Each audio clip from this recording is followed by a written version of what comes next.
just allowed this to continue.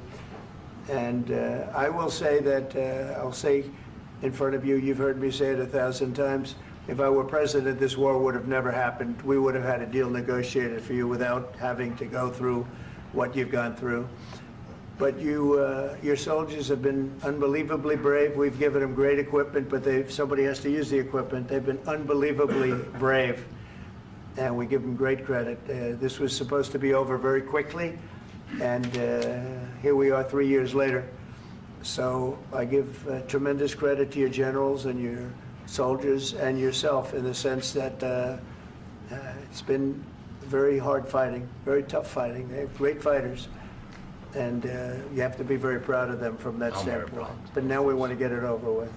It's enough, right? We want to get it over with. So it's an honor to have you here. Thank you very much for coming. We're going to sign the agreement at the conference in the East Room in a little while, right after lunch. And we'll be having lunch together. We're also discussing some other things. And we appreciate everybody being here. It's somewhat of an exciting moment, but the really exciting moment is when they stop the shooting and we end up with a deal. And I think we're fairly close to getting that, and an honor to have you, and please. And really I hope that this first document will be first step to real security guarantees for Ukraine, our people, our children. I really count on it. And of course we count that America will not stop support. Really, for us, it's very important to support and to continue it. I want to discuss it with details further during our conversation, and of course the infrastructure or security guarantees. Because for today, I understand what Europe is ready to do, and of course I want to discuss with you what United States will be ready to do. And I really count on your strong position to stop Putin, and you said that enough with the war. I think that is very important, Ben, to say these words to Putin at the very beginning of war, because he is a killer and terrorist. But I hope that together we can stop him. But for us, it's very important to, to save our country, our values, our freedom and democracy, and of course, no compromises with the killer about our territories, but it will be later. And of course, what I wanted, we spoke about it by phone with you, about the drones production. We have very good drones production. I think the best one in the world for today because of the war. Yes, and of course, we need very much the air defense. You have the best air defense in the world, and really you helped us under attacks of Russians. And I want to speak how we can exchange the licenses. We're open to share the licenses of all our drones with you, of course, with the United States. And we need licenses for quick production of air defense. Even after the war, we need our nation to be calm, that we are secure. So that's why we need this air shield. And of course, about this, I want to speak about the contingents. So even during the war, there are rules. Everybody knows there are rules during the war. So these guys, they don't have any rules. You see that 50, 60 kilograms left, and a lot of such things. And I didn't want to show you what the changes with images of children, because I will just share with you. And I mean, it's looking tragic. Yep, that's tough stuff. Yeah, I wanted very much. Yep, that's tough stuff. Yeah, I wanted very much to give you, and you see. Yeah. This is pastor, by the way. They stolen pastors because it's not Russian church. They stolen pastors and moved pastors to the prison. At the end of last year, we brought 3 pastors, and we could exchange them. And this is pastor, you see. Yeah, that's tough. Yeah, so I mean this, I wanted to show you, and this, so thank you very much. We want to get that ended, right? Yeah, of course, we want. I think we will, And we have to, of course. Do you have any questions, please? Mr. President. Thank you, Mr. President. With how much money is the U.S. going to put into the fund that is being created today, and how does this provide long-term security for Ukraine? Well, we don't know exactly how much, because we're going to be putting some money in a fund that we're going to get from the raw earth that we're going to be taking and sharing in terms of revenue. So it's going to be a lot of money will be made from the sale and from the use of raw earth. And as you know, our country doesn't have much raw earth. We have a lot of oil and gas, but we don't have a lot of the raw earth. And what we do have is protected by the environmentalists, but that can be unprotected, but still it's not very much. They have among the best in the world in terms of raw earth. So we're going to be using that, using it for all of the things we do, including AI and including weapons and the military, and it's really going to very much satisfy our needs. So it's something that just worked out really well. We have a lot of oil, and we have a lot of gas, we have a lot, but we don't have raw earth. So this has just about every component of the raw earth that we need for computers, for all of the things we do. This puts us in great shape. And on long-term security for Ukraine, how does this provide it? I think they're going to have great luck. I think once we make the agreement, that's going to be 95% of it. They're not going to go back to fighting. I've spoken with President Putin, and I feel very strong. I've known him for a long time, and I feel very strongly that they're very serious about it, and we'll make a deal. And when the deal is made, I don't think, we talk about security. Everyone's talking about the other day, all they talked about was security. I said, let me make the deal first. I have to make the deal first. I don't worry about security. And they're losing 1,000, 2,000, 3,000 a week. So as we sit here and we talk, people are getting shot and dying on the battlefield. And, you know, they're not American soldiers, but they're Russian soldiers and they're Ukrainian soldiers, and we want to be able to stop it. And we want to be able also to spend money on other things. We don't want to, this is a tremendous amount of money, and what the Biden administration did was terrible. They were giving... We can use it. Use it for LNG. Use it for LNG, and we will do it. And really, we can help Europe, because Europe really helped. President Trump said that they made less support, but they are our friends, and they are our very supportive partners. They really gave a lot, Mr. President. They did. Really, they did. They gave a lot, but they gave much less. No. Much less. No. No. No. Okay. Okay.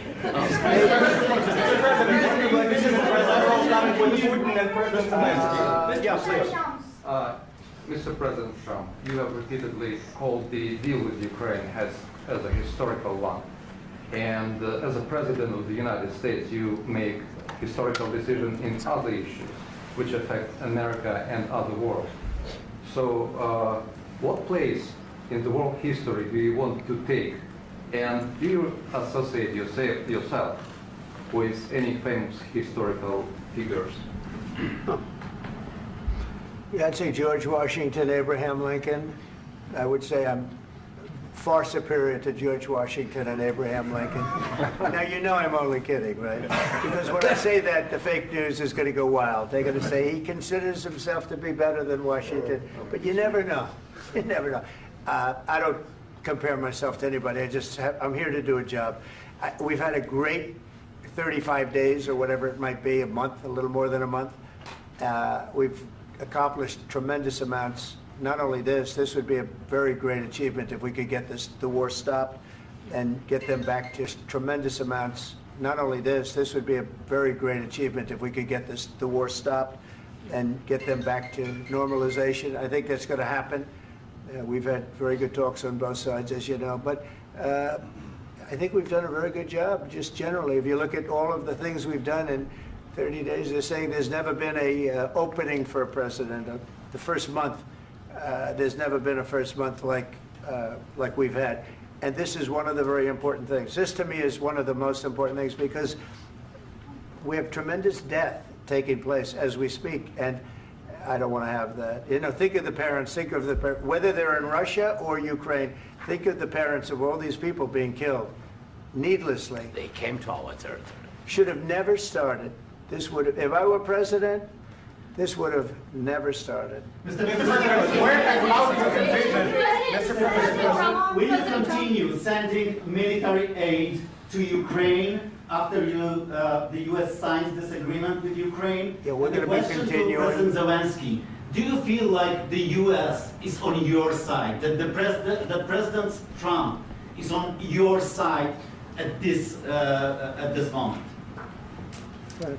What do you think? He wants to know, do you think that sort of a stupid question. I guess we wouldn't be here if I wasn't. I think that the United States on our side from the very beginning of occupation, and I think that President Trump on our side, and of course, I'm sure that the United States President will not stop support. This is crucial for us. It's important for us. Yes. And Putin, the president speaks about the people and the soldiers which are dying, but they came to our territory, they came to our land. They began this war, and they have to stop. And I think this is the question, with really the most important question. Can President Trump, I hope yes, with some other allies, to stop Putin, withdraw these enemies, our enemy, withdraw these troops from our land? And I think that you asked about the history, I think that if President, or when, he will stop Putin, if President Trump will bring peace to our country, I think he will be on this wall. We've had very, very good talks. What about military aid to Ukraine? President Zelenskyy just said that there will be no compromises with Vladimir Putin. I just wanted to ask both of you, firstly, are there compromises that you think that President Zelenskyy is going to have to make? And President Zelenskyy, is there anything that you might be thinking that you may be able to offer or bring to the table, for example, elections? Thank you. I think you're going to have to always make compromises. You can't do any deals without compromises. So certainly he's going to have to make some compromises, but hopefully they won't be as big as some people think you're going to have to make. That's all. That's all we can do. I'm here as an arbitrator, as a mediator to a certain extent between two parties that have been very hostile, to put it mildly. They've been very hostile. There's been a vicious war. There's been a vicious war. You know, it's a very level battlefield, and those bullets go out, and as I've said many times, we were talking about it with Pete, many times the only thing stopping those bullets is a human body. And in the case we're talking about, generally young human bodies are stopping a lot of bullets. It's dead level. That's why it's great farmland. It's great land. It's great farmland, but there's very little protection against the bullets that are being, and other things that are being shot. So all I can do is see if I can get everybody at the table and get an agreement. And I think we're going to end up with an agreement. Otherwise, I wouldn't probably be even here today. Mr. President, I've got two questions for you. You think ultimately your legacy will be the peacemaker and not the president that led this country into another war and ended foreign wars? And I've got a question. I hope it will. I mean, I hope I'm going to be remembered as a peacemaker. This would be a great thing if we could do this. I'm doing this to save lives more than anything else. Second is to save a lot of money, but I consider that to be far less important. So I hope I'm going to, thank you, Brian, for that question. It was a nice question. I hope I'll be known and recognized as a peacemaker. This would be a great thing to solve. This is a very dangerous situation. You know, this could lead to a third world war. This was headed in the wrong direction. If this election were lost, if we didn't win this election, and we won it by a lot, that was a mandate. We won every swing state. We won the popular vote by millions and millions of votes. We won everything. The districts, you look at the areas of red, take a look at a map. This was a big mandate, and this was one of the things I said, we're going to get this thing settled. If we didn't win, I think this could have very well ended up in a third world war, and that would not have been a good situation. What was your second question? And my second question for President Zelenskyy. Why don't you wear a suit? You're at the highest, why don't you wear a suit? You're at the highest level in this country's office, and you refuse to wear a suit. Just want to see if do you own a suit? Yeah, problems. A lot of Americans have problems with you not Really? respecting the dignity of this office. I will wear a costume after this war will finish. Okay. Yes, maybe one. Maybe something like this. Something like yours. sir. Yes. That'd be great. Maybe something better. I don't know. We will see. Maybe something cheaper than. Yeah. Thank you. Thank you. President Trump. Thank you, President Trump. You said yesterday that you have. Are you going to send more arms to Ukraine in case there's no peace? Yeah, we're going to have arms to Ukraine, yeah, sure. Hopefully I won't have to send very much, because hopefully we're going to have it finished. We're looking forward to finishing this quickly. We're not looking forward to sending a lot of arms. We're looking forward to getting the war finished so we can do other things. But we very much appreciate the agreement because we needed what they had, and we're treating, you know, our country is now treated fairly. Biden didn't do that. He didn't know what the hell he was doing. This should have never happened. This should have never started. But, you know, sure, the answer is yes, but hopefully we won't have to send much because I'm looking forward to getting it done quickly, very quickly. Does that mean you'll provide security guarantees, Mr. President? I don't want to talk about security yet because I want to get the deal done. You know, you fall into the same trap like everybody else. A million times you say it over and over. I want to get the deal done. Security is so easy. That's about 2% of the problem. I'm not worried about security. I'm worried about getting the deal done. The security is the easy part. Security is very nice. Everybody stops shooting. And now will Europe put people there? I know France is going to. I know the UK is going to. I know other countries are going to, and they happen to be right next door. We haven't committed, but we could conceivably. You know, we have security in a different form. We'll have workers there digging in this country. So in that sense, you have something, but we haven't determined that yet. I will say, in speaking to France and in speaking to, and they were here, as you know, last week and just the other day, they have committed to a lot of security. I don't think you're going to need much security. I think once this deal gets done, it's over. Russia's not going to want to go back, and nobody's going to want to go back. When this deal ends, I really believe this deal is going to be over. Question? Yeah, please go ahead. Go ahead. Thank you, sir. Mr. President, thank you. You had President Macron and Keir Starmer at the White House this past week, both of whom praised your courage and conviction to lead the pathway towards peace. Yes. Part of that involved, though, re-engaging Russia in diplomatic relations, something that previous leaders lacked the conviction to do so. What gave you the moral courage and conviction to step forward and lead that? Well, I love this guy. Who are you with? One American News, sir. Well, that's why I like him. One American News does a great job. I like the question. I think it's a very good question. It's a pathway to peace.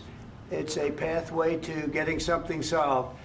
And I feel that as the head of... About security guarantees and about just ceasefire. We can't just speak about ceasefire and speak and speak. It will not work. Just ceasefire will not never work because I'm like a president. I have this experience, and not only me. Ukraine before my presidency, from the 2014, Putin broken 25 times. 25 times he broken his own signature. 25 times he broken ceasefire. But he never broke to me. His own signature. 25 times he broken ceasefire. But he never broke to me. He never broke to me. No, you were the president. You were the president during... He never broke to me. In 2016, you've been the president, Mr. President. You've been the president, but he had, of course, been the president, Mr. President. You've been the president, but he had, of course, not with you, but he had, during those periods, he had conversations with our side. And we had Normandy format, you know, the France, Germany, Ukraine, and Russia. And he broken 25 times. That's why we will never accept just ceasefire. It will not work without security guarantees. Security guarantees, maybe President is right about this document and other, but this document is not enough. Strong army is enough. Because his soldiers afraid, Putin's soldiers afraid of our soldiers when we're strong enough. If we are not strong enough, if we are empty, if our storage is empty, we can't defend our land. Today, you know, he knows that we have, all the world knows that we have meeting, yes? Why he's using ballistic? Putin today using ballistic on our hospitals, schools, and etc. Ballistic. So he knows that we are here and that President Trump is really have goodwill to stop this war. And you hear now the president. So why he's using? So he doesn't want to stop. He doesn't want. But I hope that we will do it. Really, we'll do it. Security. When we speak about security guarantees, when the Europeans are ready for contingents, they need USA backstop. If there will not be United States, we will not never have any contingents, strong contingents from the Europeans, because they don't want to divide alliance, connection between the United States and the main and strongest ally and Europeans. And this is crucial, this is important. That's what we want to speak about very much. This is very important. And they are defense. So air defense, really, we have big deficit with all these systems, and we need to provide this. We need it very much. Otherwise, Putin will never stop, and will go further and further. He doesn't want. He hates us. You know, it's not about me. He hates Ukrainians. He thinks that we are not a nation.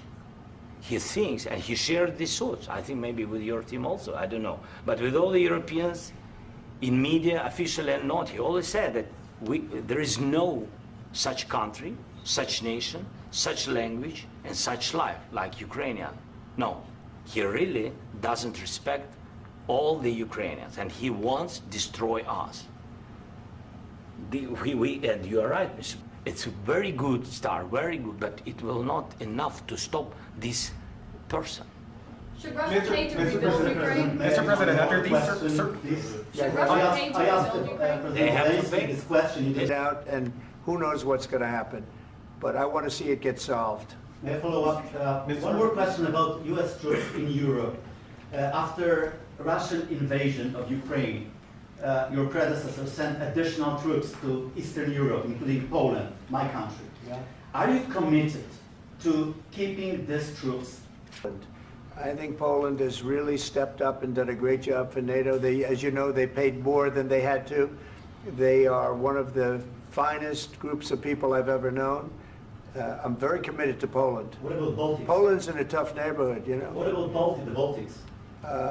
The Baltics, they got a lot of, it's a tough neighborhood too, but we're committed. We're going to be very committed to other things as Europe. With that being said, and as you said, they've also been obviously very helpful, but we have put in far more than they have. What was the I'm just, deciding factor? I'm a business person. We made a deal, that's what changed. Along those minerals, I didn't think we were going to make a deal, and we ended up making the deal, so that changed. Mr. President, what and how do you envision a trilateral summit with President Zelenskyy and Putin? I don't know, under but these well, they circumstances? don't like each other, I can tell you in this situation. The United States should not have allowed this to happen, okay? The United States, run by a man that didn't know much, I'm going to be very nice, run by an incompetent person, very incompetent person, should never have allowed this to happen. I've stopped wars. I've stopped many wars. My people will tell you, I stopped wars that nobody ever heard about. I stopped wars before they ever started. You can look at some of them. I can tell you, right now there's a nation thinking about going to war. About any negotiations. First of all, I want really to tell you, and I think that everybody understands that Ukraine, more than Ukrainians, nobody wants to stop this war. But at the future, any negotiations, it's understandable that two sides of the war, not Russia and the United States, because this is not the war between Russia and the United States. This is war of Russia against Ukraine and Ukrainian people. So these two sides will be at the anyway will be at the negotiation table. Then of course United States, like the strongest partner of the Ukraine, and of course Europe. I think Europe is very important. I want to speak about it with the president. Yes, Europe is very important for us because we really defend Europe for today. All Europeans really recognize that we are defending line, and they have real life, and our people are dying. That's why they helped us. And also, it's about the NATO. Yes, between, like the president said, you have big, nice ocean. Yes, between us. But if we will not stay, Russia will go further to Baltics and to Poland, by the way. But first to the Baltics. It's understandable for them because they've been in the Mr. President, you have to come and to look. No. We have very good cities. Yes, a lot of things have been destroyed, but mostly cities alive, and people work, and children go to school. Sometimes it's very difficult. Sometimes closer to front line, children have to go to underground schools or online, but we live. Ukraine is fighting and Ukraine lives. This is very important. And maybe it's Putin is sharing this information that he destroyed us. No, he lost 700,000 people, 700,000 soldiers. He lost everything. Yes. So, Mr. President, one more. I mentioned Poland. Please, go ahead. When did you last speak with President Putin, And what did he say that? A couple of days ago. And what did he tell you that gave you the assurance that he wanted peace? Well, that's what I do. My whole life is deals. I know pretty good. And I've known him for a long time. I've dealt with him for a long time. He had to suffer through the Russia hoax. You know, Russia was a hoax. It was all Biden. It was nothing to do with him. So he had to suffer through that, and he was able to do that. I think that he wants to make a deal, and he'd like to see it end. That's all I do. That's what I do. My whole life, that's what I do, is make deals. And I'm in the middle of a mess, because this is a real mess. It's a very dangerous one. If this doesn't get solved now, it's not going to get solved for a long fall into the hands of British or any country's jurisdiction. And so this is a point the Vice President made of Munich, and I think it's a very compelling one, that what unites us with Europe, as much as anything else, is these shared values, and one of them being free speech. And so if Americans are threatened by it, we're going to need to take action in that regard. Mr. President.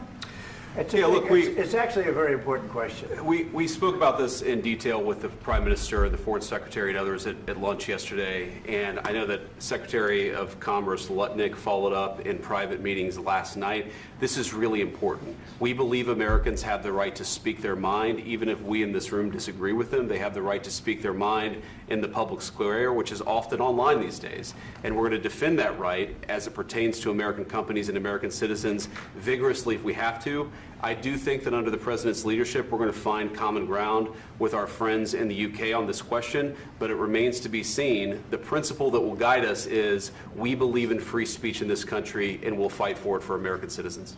Mr. President, on the deal, is there any other oil and gas component to the deal? Is it all critical? A little bit. We'll see. On LNG? But we're not really looking for that so much. We got a lot. We have more than anybody in the world, by far. So no, we're not talking about it too much, but a little bit. I think it affects also, but for the most part, no. And sir, is there any agreement from Ukraine to purchase U.S. LNG as part of the deal, or is that on the table at all? No, we don't need that. Some of those Mr. President, I minerals just are in wanted the to ask east, you Mr. about, President. you just mentioned that you'd spoken to Vladimir Putin a couple of days ago. Just to be clear, that's a new call, not the one that you... I've spoken to him on numerous occasions. Okay. And how was the latest call? What did you discuss? How did it go? Are you serious with that question? I am. I'd love to know. It went well. I think we're going to have a deal. On the minerals deal, Mr. President, some of those minerals are in the east of Ukraine, not far from the front lines and in areas that Russia has occupied. Will you direct President Putin to withdraw his forces from those areas if there's